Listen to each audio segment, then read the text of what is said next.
Where in the world did my grease rag go?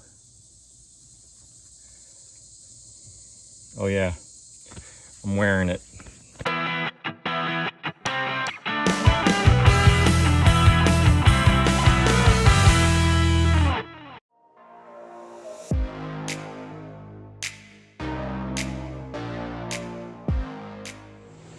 What's up everybody? Welcome back to the Daynator channel and Project Rescue Sierra. This is our 2002 GMC Sierra Z71.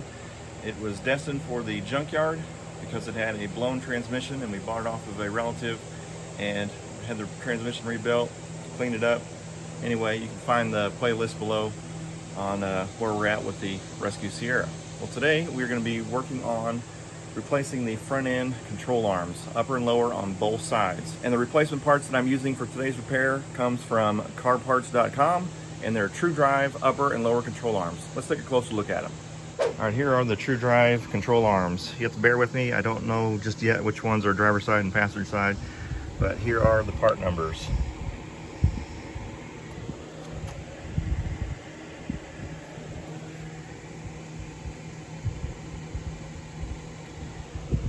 Let's crack these puppies open and take a closer look. Each lower control arm comes with a washer, cotter pin, grease fitting, and castle nut. These TrueDrive control arms are substantial. They have a heavy-duty look and feel to them and a protective coating that looks fantastic. These should hold up against my gravel road nicely. The road will put these to the test, that's for sure. The TrueDrive control arms have a premium bushing material, so the ride should be smooth and quiet. I'm certainly looking forward to the improved ride quality with my truck. The TrueDrive control arms are engineered and manufactured, guaranteed to fit straight out of the box. The upper control arms feel just as substantial, and they come with a lock nut and a grease fitting.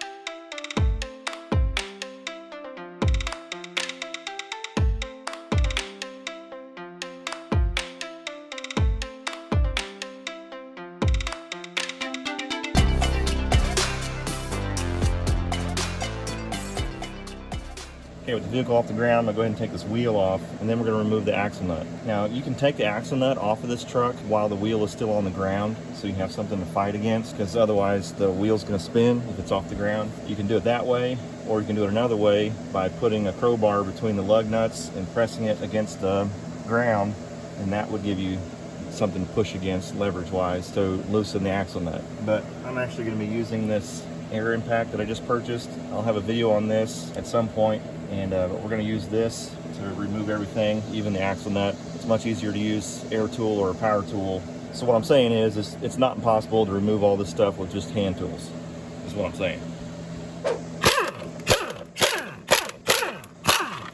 So we're going to remove the axle nut, and that is a 35mm socket.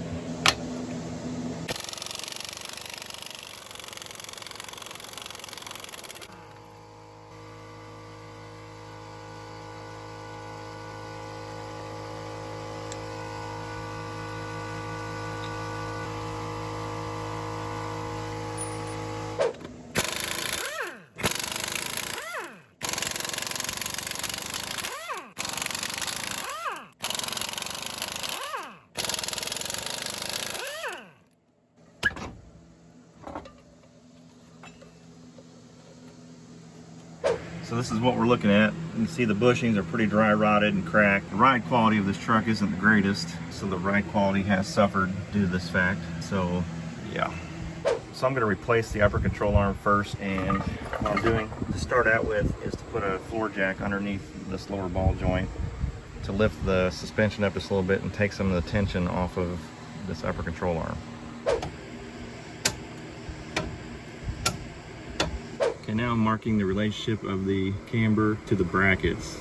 Now, GM puts these plastic pieces in here so that it lines up perfectly, but just in case something ever gets out of whack, I'm gonna go ahead and mark it. Next, I'm removing the brake hose bracket. This is a 10mm, and it holds the brake line, and I broke the bolt. Let me just unclamp this puppy. And now I'm going to remove the stabilizer end link. The top of this is kind of unique. I've not seen this before. Went through my tools and found a 32mm It kind of fits over the top of that to hold that still. And then the bolt head is just 14 millimeter. That makes quick work of it.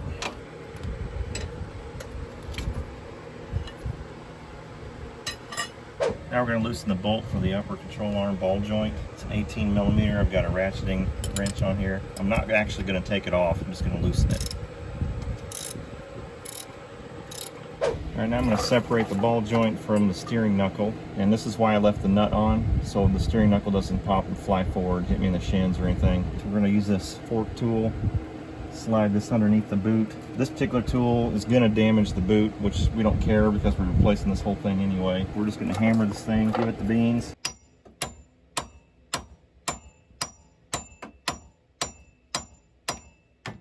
I want to smash it! All right, after hitting this and my thumb like 100 times, it finally popped. So again, this method will destroy the boot. There's grease everywhere. We're going to go ahead and remove the nut, and then we're going to go after these two bolts that are holding the control arm to the frame. I've got a 21 millimeter socket that's hopefully going to zip this right off. This universal joint works wonders.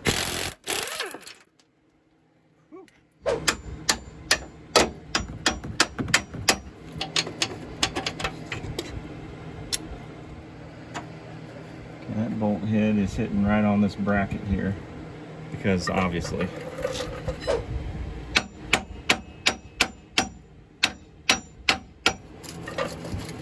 Okay, now that I've moved this control arm, this bolt up here should come out and not run into the bracket. There we go.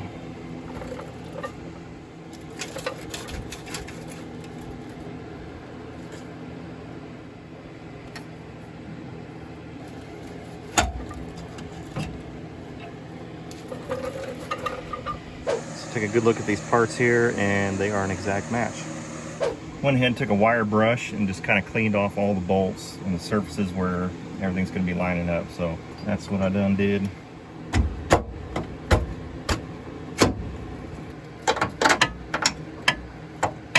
So the trick is going to be lining up these bolt holes so they fit into these camber keys. It has the flat edge that matches the bolt, so we're going to go ahead and line that up. And once we get that lined up in the bolt, then we can adjust the control arm and the bolt for the pin to go through this hole right here. And this is factory. I'm glad GM does this because you get the control arms in the factory location. And you can see that I'm pretty far off from where I marked, so I've got a lot of wiggling to do to get that to line up.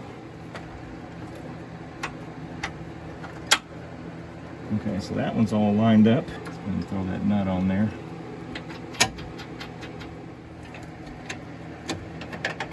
Oh, I just had the bolt turned too far. The key was hitting the frame. Okay, now we're going to again line up this hole with the pin. Okay, go ahead and hand tighten this nut. Okay, my marks are all lined up there. They're lined up on the inside here, and they line up there. And before we tighten these bolts down to the spec, I'm going to adjust this control arm to be roughly ride height. If it's up here and I tighten it down, you'd have to force this control arm down into its place, and that puts an awful bind on these bushings if those were torqued. Same if it was down, whatever.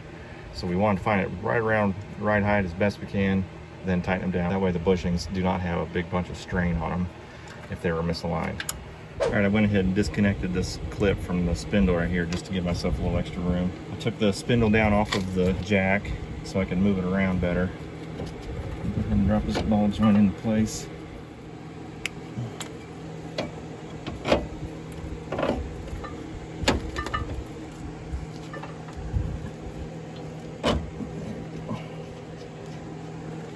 I need to lift this whole control arm to get this upper control arm towards ride height, and then I'll be able to tighten down those bolts. So I'm running these 21 millimeter nuts to 140 foot-pounds. All right, so I just tightened down the ball joint nut to 37 foot-pounds. One thing I'd like to note is that I have the jack on the lower control arm and you can see a little bit of air.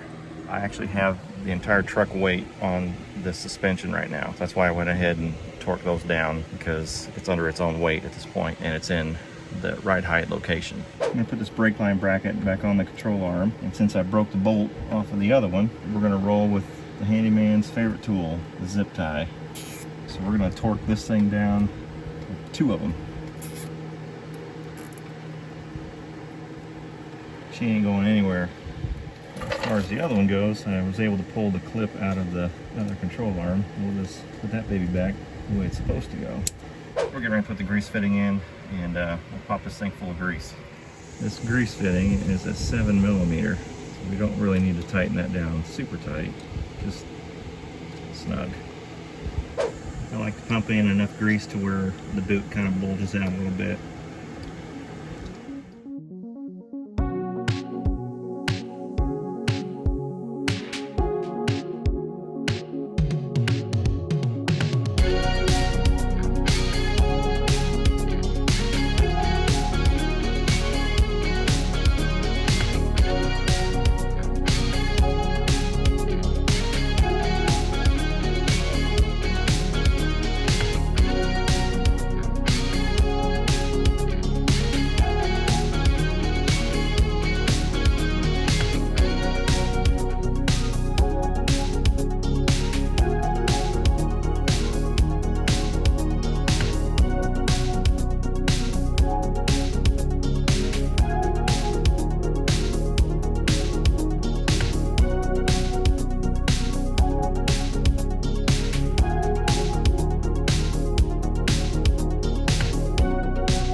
So now we're going to go after this drive axle. There are 6 bolts holding this thing in, and since we've already removed the axle nut, all we're going to do is remove these 6 bolts, drop this thing down, and pull that direction, and it'll pull the drive shaft out of the hub and down and out of the way. And make a mark on the drive shaft and the flange that it is bolted to, and then that way I know what the relationship is with the drive shaft to that flange when we go to reinstall it.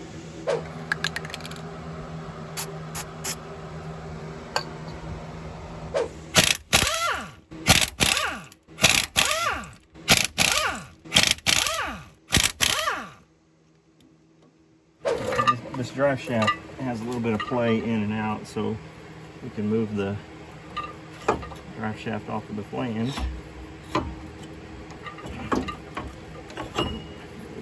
We can just push the axle out of the hub.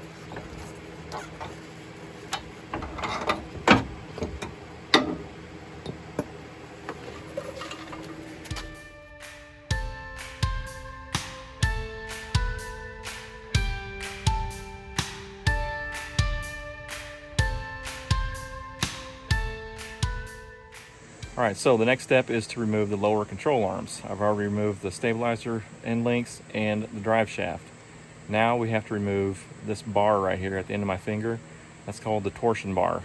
I'm gonna be honest, I've never removed these before, so it's gonna be kind of tricky for me. This is a learning experience. I'm actually gonna be removing these at the exact same time because you have to remove the cross member as well in order to get these out. All right, so join me as I take the torsion bars off of the vehicle for the first time in my life.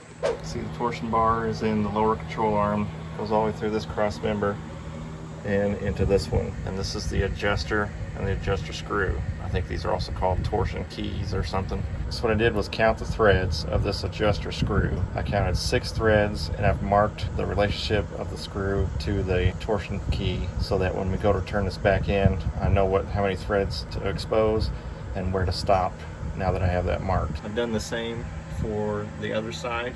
Now the next thing we got to do is, I've got this jaw puller tool on this torsion adjuster. There's a divot, and that's where this drive screw goes. In this divot right here on the other one, there's a divot, and that's where the drive screw goes. So I'm going to tighten this bolt, push up on that, remove this screw, and then very carefully loosen this and remove the tension off of the adjuster arm. And then once that's done, we need to mark this in relation to the cross member so we know where that relationship is. And you do the same for that and mark that as well, so we know exactly where that goes back in when we go to put all this back in. So once this key is removed, we can pull this forward, and then we have to get this bolt out of the cross member and actually remove this whole cross member so we can get both of these torsion bars out. All right, so I'm going to tighten this puller. It's going to put tension on this key and lift it up. This adjuster screw should be able to come out freely then at that point.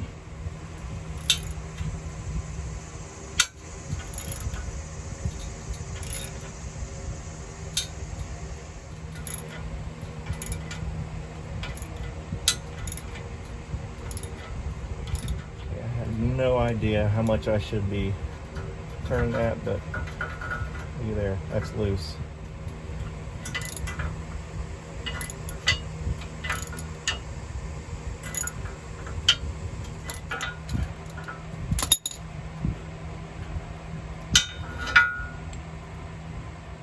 Okay, I've already painted my marks on front and rear of this torsion bar. We're going to go ahead and lower this very gently.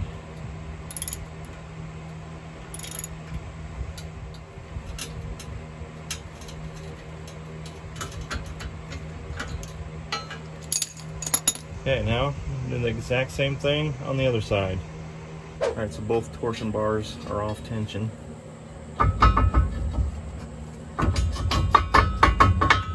It's loose in the control arm, but it's stuck on the adjuster arm.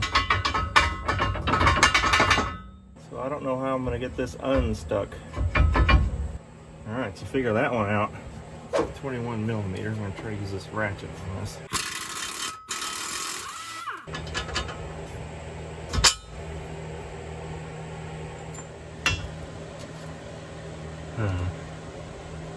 This one's going to be tricky here, folks. Alright, so I got it out. First I used my breaker bar with a bunch of extensions, got it loose, and then zipped it off with the air ratchet. So the cross member is loose now. That still doesn't solve my problem. Torsion keys. I'm no further in progress. Go figure. Alright, so I've got the torsion bar out of both of the lower control arms. How did I do that, you ask? Well, I'm glad you asked. Well, it wasn't easy because these torsion leveraging arms are rusted to the end of the torsion bars, as you saw a second ago. So what I ended up doing was removing the bolts that hold this cross member in place, and what I wanted to do was just lift the cross member off the bushings and slide it this direction, removing the torsion bars from the lower control arms. Sounded good in theory, right? Right up here is the ABS module. So when I took the bolt out of this thing and lifted up on this cross member, this torsion bar was bumping into the ABS module, and I couldn't get the cross member over the top of the bushing to slide this thing back. All I lacked was like a millimeter, and I just couldn't get it to go. And then finally, after just wrestling with it for about a half an hour, I was finally able to get over the top of the bushing. So since these torsion bars aren't coming out of this cross member, I just shoved the cross member back that way, and in doing so, it popped out of the lower control arms. So torsion bars are free from the lower control arms, which is really what we needed to accomplish. So I don't really care that these didn't come out completely, just so long as they're out of the way so I can get the lower control arms removed. I'm okay with that. Nice. So again, for our purposes for this video, all we needed was that torsion bar to get out of that lower control arm. So now we're going to remove the lower shock bolt. This is a 21 millimeter nut.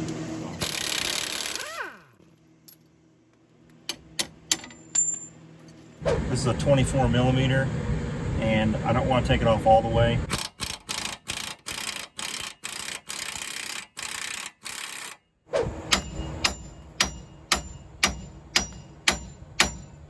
Persistence finally pays off. Finally popped. Whew. So we're going after this bolt right here. The nut on here is 24 millimeter, and the head of the bolt is 18.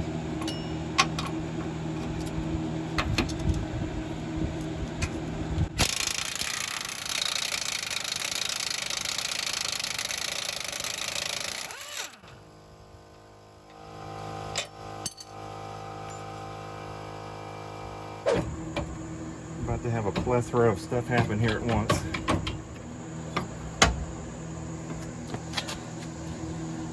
Whew. so I had to kind of manhandle it. Oh, that's heavy. Whew. Yippee! Again, these are a perfect match, so let's slap it on the truck. So the general idea here is get the pivot bolts installed and then put the ball joint in place. There we go. I'm just trying to line up the hole for the front bolt. There we go. Okay, now let's put the ball joint in.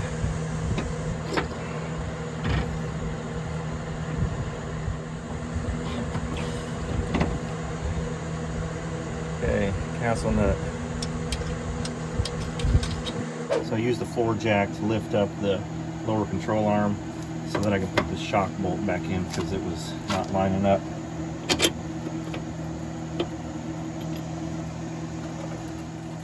So I'm tightening this 21mm bolt and nut and a 59 foot-pounds. Alright, so in my bag of goodies here we've got the washer, cotter pin, and the grease fitting. Put that. This gets torqued to 52 foot-pounds.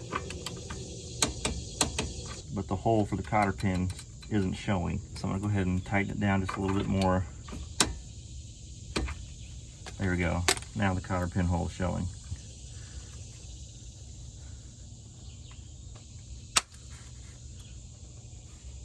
Now I gotta put in the grease fitting. This is just a 10mm wrench. I'm gonna tighten this down to snug, and I want this grease fitting facing either this way or this way so that I can get the grease gun on here for maintenance. Otherwise, you would never get that grease fitting on here because of the drive axle. The drive axle sits like right there. That'll do it. Put some grease in this puppy.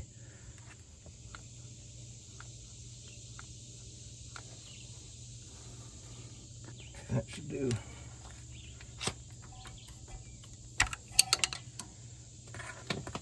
Got my jack under here again. We've got this lower control arm at approximately ride height. We're gonna go ahead and torque down the pivot bolts to 110 foot-pounds.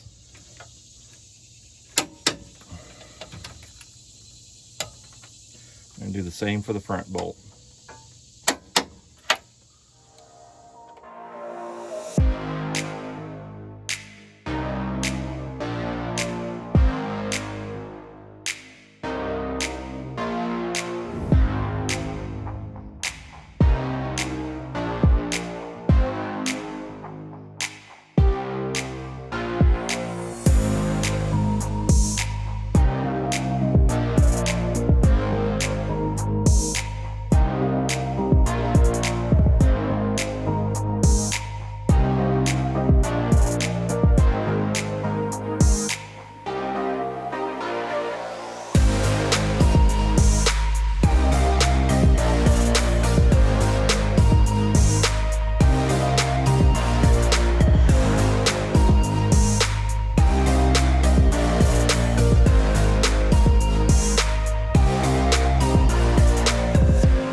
All right, upper and lower control arms are all torqued to spec. Shock mount is together. Ball joints are all torqued down to spec.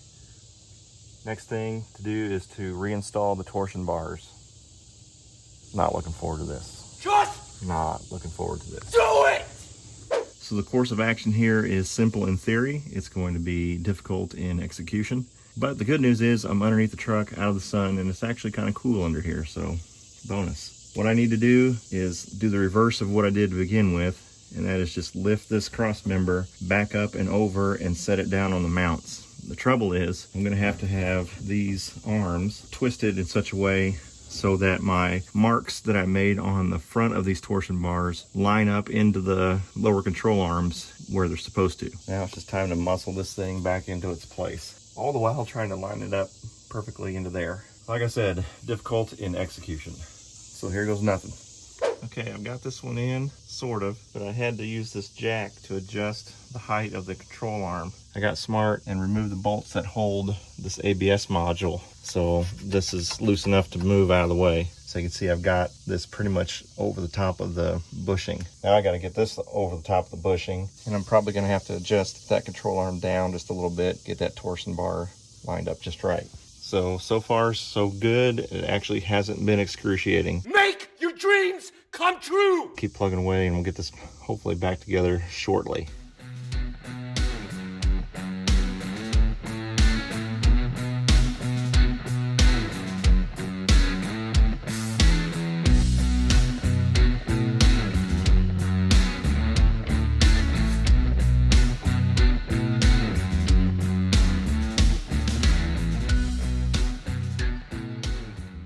So now I'm going to tighten down each bolt for the cross member, and then I'm going to repeat that process where we pressed with the puller tool. We're going to turn this key, put the adjuster screws in, line everything back up to the exact marks that we made prior to taking all this off, and everything should be back right where it was originally placed. I can see the light at the end of the tunnel. Hopefully it's not an oncoming train.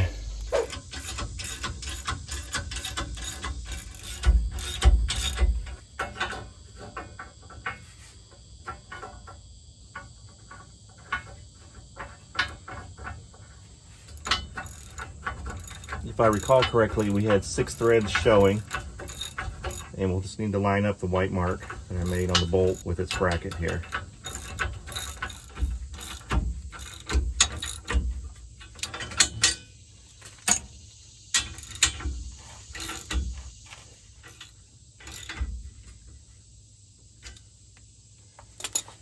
Okay, need to count the threads. Okay, that's right. My white mark lines up, and I've counted 6 threads, so this is back where it's supposed to go. I'll just do the same over here.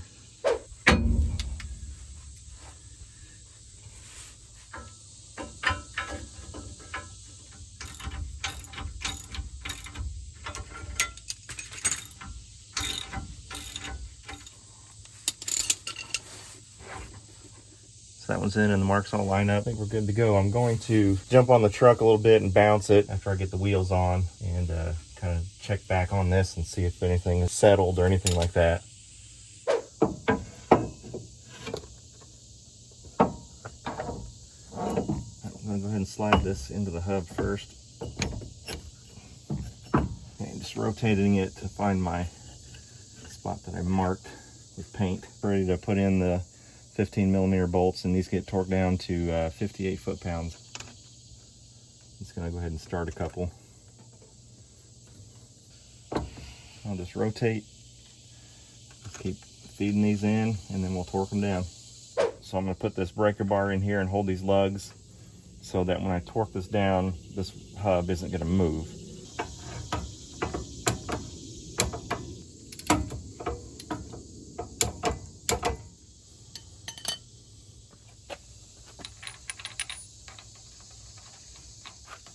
All right, this hub nut gets torqued down to 177 foot-pounds.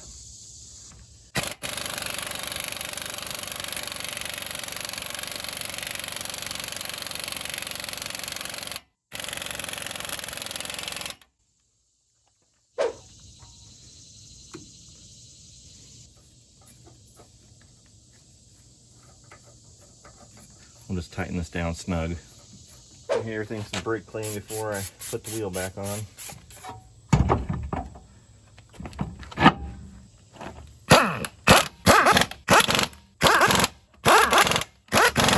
These lug nuts will get torqued to 140 foot-pounds.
Done. Special thanks to CarParts.com for sponsoring today's video. Guys, if you're searching for replacement parts for your vehicle, give CarParts.com a look. Their mobile-friendly site makes it super easy to search for and buy parts online anytime, anywhere, giving DIYers a parts store on demand.